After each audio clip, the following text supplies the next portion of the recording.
नमस्कार, स्वागत आहे तुमचं बॅक पेन प्रिव्हेंशन ह्या सिरीज मध्ये पार्ट 2 मध्ये। आजचा फर्स्ट पॉइंट आपण बघणार आहोत रेग्युलर एक्सरसाइज। रेग्युलर एक्सरसाइज ज्याच्यामध्ये फ्लेक्झिबिलिटी एक्सरसाइज ज्याने मणक्याची आपली लवचिकता छान राहते, स्ट्रेंथनिंग एक्सरसाइजेस हे केल्याने आपली ओव्हरऑल बॅक हेल्थ छान राहते। स्ट्रेस मॅनेजमेंट, आपल्याला येणारा ताणतणाव ह्याचा थेट संबंध बॅक पेनशी असतो, तर ते आपण डीप ब्रीदिंग एक्सरसाइजेस, मेडिटेशन ह्यांनी स्ट्रेस मॅनेज करायला पाहिजे। नंतर न्यूट्रिशन म्हणजे आपलं protein intake, calcium intake, vitamin B12 ह्याच्या आपल्या लेवल्स कशा आहेत, तुम्ही स्मोकिंग करता का, कारण त्याचा सुद्धा थेट संबंध बॅक पेनशी असू शकतो।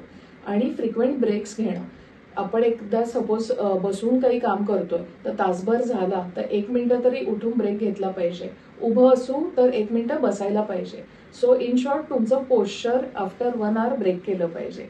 Thank you so much. अशाच मोर इन्फॉर्मेटिव्ह व्हिडिओजसाठी पॉझिटिव्ह फिजिओ ह्या यूट्यूब चॅनलला फॉलो करा। थँक्यू।